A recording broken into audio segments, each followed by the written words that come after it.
तो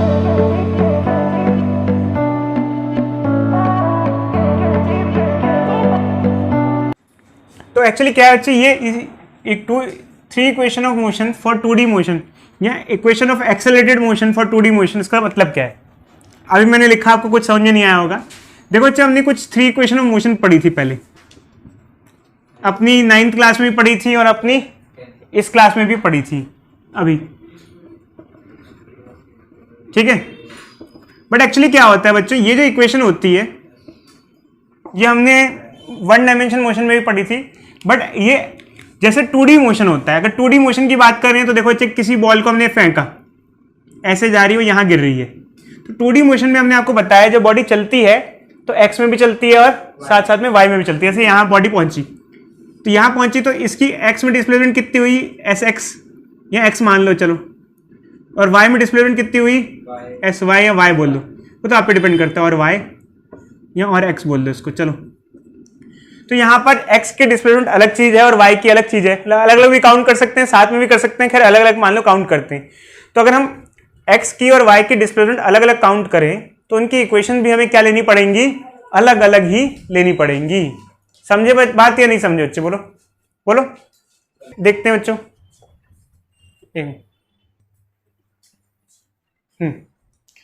तो देखो बच्चे, एक्चुअली क्या है कि इसमें हम क्या करते हैं, सबस्क्रिप्ट लगा देते हैं। x के लिए ये हो गई,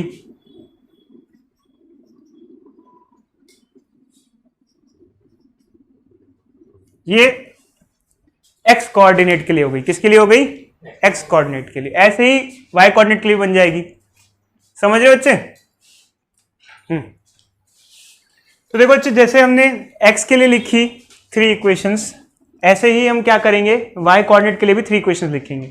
तो बस सिर्फ फर्क क्या आएगा बोलो, y आ जाएगा। क्या लिखेंगे बोलो, यही हो जाएगा, ठीक है।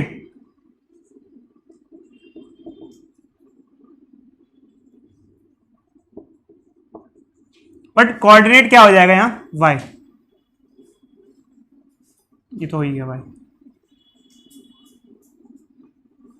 अच्छा, कई बार हम ये भी लिख सकते हैं, जैसे sy की जगह सिर्फ y भी लिख सकते हैं, समझ रहे हो बच्चे? y कोऑर्डिनेट की बात करें मतलब, तो ये हो गया बच्चे। अब बात सिर्फ ये आती है कि इसका यूज कैसे करना है, सारी कहानी कहाँ आती है, यूज कैसे करना है। क्वेश्चन दें, यूज देखते हैं।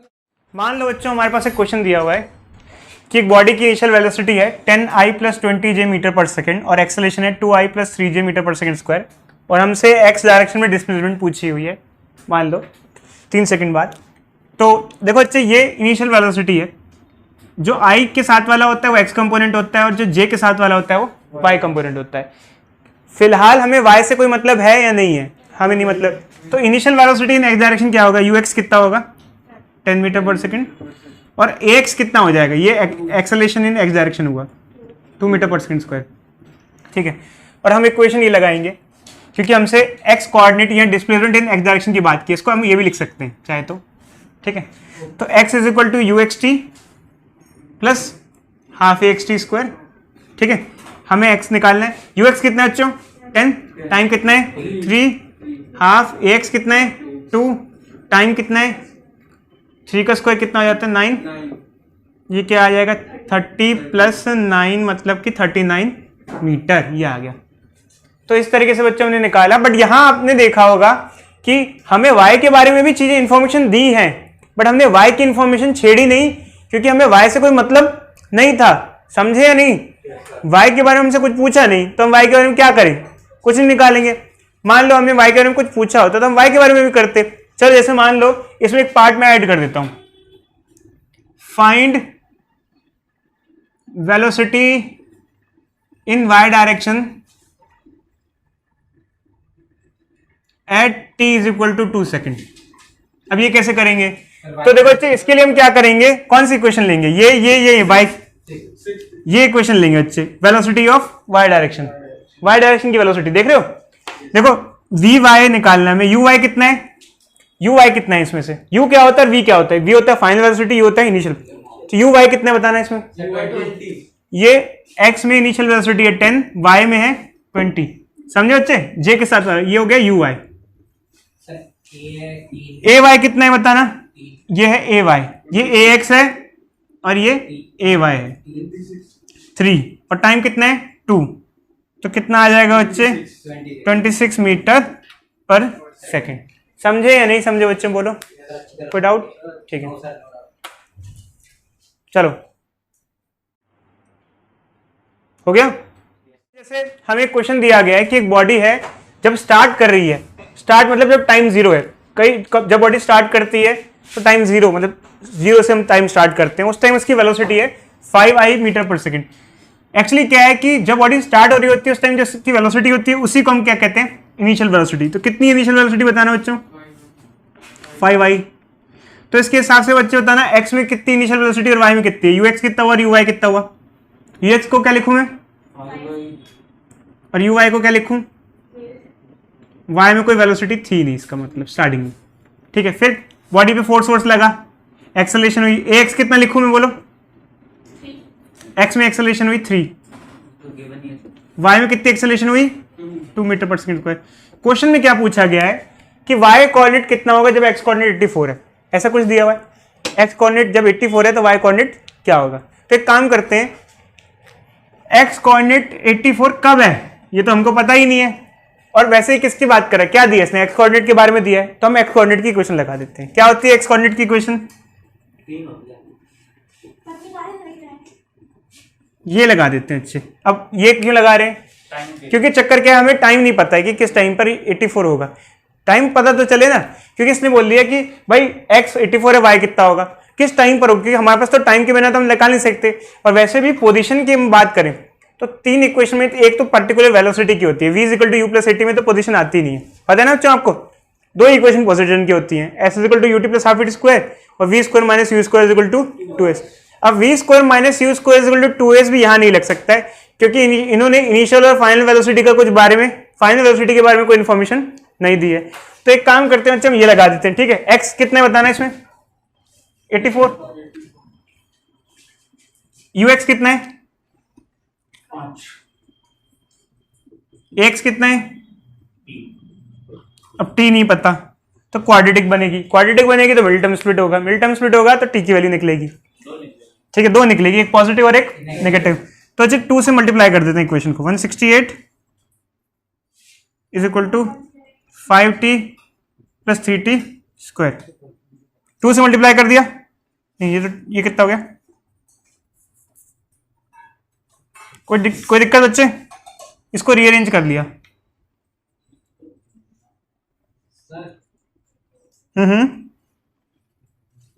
ऐसे कर दिया। अब क्या करें, इन दोनों का मल्टीप्लिकेशन कितना होता है पता है ना आप लोगों को, मिड टर्म स्प्लिट में क्या रूल यूज होता है, इनका मल्टीप्लिकेशन कितना होगा बताना। हो जाएगा मल्टीप्लाई करके जितना भी आएगा 504।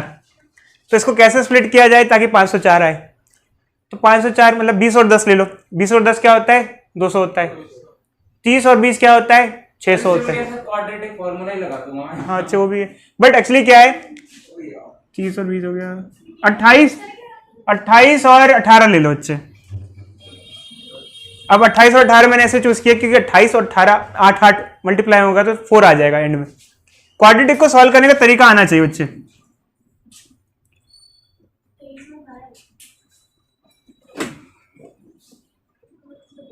ये आ जाएगा, 3 को कॉमन ले लेंगे यार, 18 आगे ले लेते हैं, ठीक है ऐसे लिख लेते हैं, ठीक है।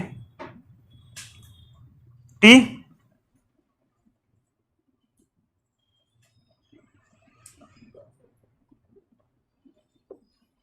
बाद में तो आएगा 3t के साथ, हाँ अच्छा 3t, ठीक है। t is equal to 6 second और क्या आ जाएगा 3t प्लस ये माइनस में आ जाएगा, इसको हटाओ 6 सेकंड आ रहे हैं मेरे हिसाब से, क्या आ रहे हैं बच्चे 6 सेकंड आ रहे हैं, देख लेना बच्चे।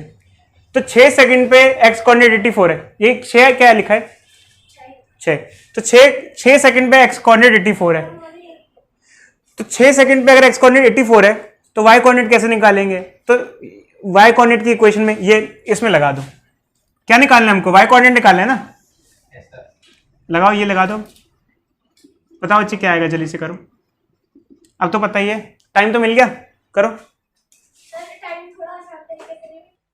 देखो बच्चे y कोऑर्डिनेट के लिए करेंगे, जैसे x कोऑर्डिनेट जब 84 है तो y कोऑर्डिनेट क्या होगा, तो हमने क्या किया कि किस टाइम पे होगा टाइम निकाल लिया। अब इस टाइम पे हम y कोऑर्डिनेट निकालेंगे। थोड़ा सा बच्चे थोड़ा समझना पड़ेगा, इनिशियली आपको ये दिक्कत होगी ही होगी, कोई शक नहीं है, ऐसा नहीं क्या परेशान हो जाओ, चीजें तो मेहनत करनी है ना। अगर इतनी आसान होती तो आप लोग मुझसे पढ़ क्यों रहे होते, ठीक है। तो आपको मेहनत करनी है बच्चे, ध्यान रखना है। देखो बच्चे यू वाई कितना है, यू वाई कितना है 0 इंटू टी प्लस, वो तो बच्चे कोई जरूरत नहीं, हाफ ए वाई कितना है 2, टी का स्क्वायर कितना हो गया 6 का स्क्वायर, 6 का स्क्वायर क्या हो जाएगा 36 मीटर, ये आ गया। अब सेकंड पार्ट क्या कह रहा है, स्पीड एट दैट टाइम। अब ये कैसे करें, मतलब स्पीड में क्या पूछ रहा है, एक्स की स्पीड या वाई की स्पीड। तो एक काम करो बच्चे, मैं अभी आपको बता नहीं रहा किसकी पूछ रहा है, बट अगर आपसे कह रहा है कि उस टाइम पे स्पीड निकाल रहा है, तो आप एक काम करो, उस टाइम पर एक्स डायरेक्शन की वेलोसिटी निकालो और वाई की वेलोसिटी अलग अलग निकाल लो, फिर मैं आपको बताता हूँ फिर आगे कैसे करना है। समझ रहे हो, उस टाइम मतलब कि 6 सेकंड। हम किसकी बात कर रहे हैं, पूरे क्वेश्चन में किस चीज की बात हो रही है, 6 सेकंड की बात हो रही है ना। ये कह रहा था कि एक्स कोऑर्डिनेट 84 है तो वाई कोऑर्डिनेट क्या होगा, ऐसे पूछा इसने। तो एक्स कोऑर्डिनेट कब 84 है, 6 सेकंड पे, 6 सेकंड पे हमने वाई कोऑर्डिनेट निकाल लिया। बट वो ये कह रहा है कि इसी टाइम पर मतलब 6 सेकंड पे ही स्पीड क्या होगी। तो 6 सेकंड पे अगर आपको स्पीड निकालनी है तो मैं आपको एडवाइस ये दे रहा हूँ कि पहले काम करो, 6 सेकंड पे एक्स डायरेक्शन की वेलोसिटी निकाल लो अलग से और वाई के अलग से निकाल लो, मतलब एक v x is equal to u x plus x t लगा दो, ऐसे ही v y is equal to u y plus a y t लगा दो। फिर आगे मैं आपको हेल्प करूंगा क्या करना है। इधर देखो बच्चे, इधर देखो, देखो क्या कह रहा है, उस टाइम पर स्पीड क्या होगी। तो एक काम करते हैं, उस टाइम पे एक्स डायरेक्शन की वेलोसिटी और वाई की वेलोसिटी निकाल लेते हैं। एक्स की वेलोसिटी का फॉर्मूला ये हो जाएगा, ठीक है, यू एक्स कितना है बताना 5, ए एक्स कितना है 3, टाइम कितना है 6, 23 मीटर पर सेकंड। और वी वाई कितना आ जाएगा, वाई की वेलोसिटी, यू वाई कितना है, ए वाई कितना है 12 मीटर पर सेकंड, ऐसे। अब आप कहोगे सर इससे स्पीड कैसे आएगी। देखो अच्छा एक्चुअली क्या होता है कि x की स्पीड इतनी है और y कितनी है, हमने x और y के निकाल लिए। इसको हम वेक्टर फॉर्म में ऐसे लिखते हैं, कैसे लिखते हैं, 23 इन x direction and 12 in y direction. कोई डाउट? अब मैंने आपको बताया था बच्चों, कभी भी किसी वेक्टर का मैग्नीट्यूड निकालते हैं तो कैसे निकालते हैं, जो उसकी ओवरऑल वैल्यू होती है उसको मैग्नीट्यूड कहा जाता है। हम i वाले का स्क्वायर कर देते हैं और j वाले का स्क्वायर कर देते हैं। शायद परफेक्ट वैल्यू नहीं आएगी, कई बच्चे पूछते हैं सर परफेक्ट वैल्यू आ जाएगी, मे भी नहीं आएगी, बट ऐसे निकालते हैं। इससे क्या होता है, इससे हमें ना जैसे ये xi ये i ये yi, इससे ओवरऑल वैल्यू मिल जाती है। क्या मिल जाती है, ओवरऑल वैल्यू। जैसे x की डिस्प्लेसिमेंट है, y की डिस्प्लेसिमेंट है, ये वाला मैग्नीट्यूड ऑफ वेक्टर निकालने से उसकी ओवरऑल वैल्यू मिलती है।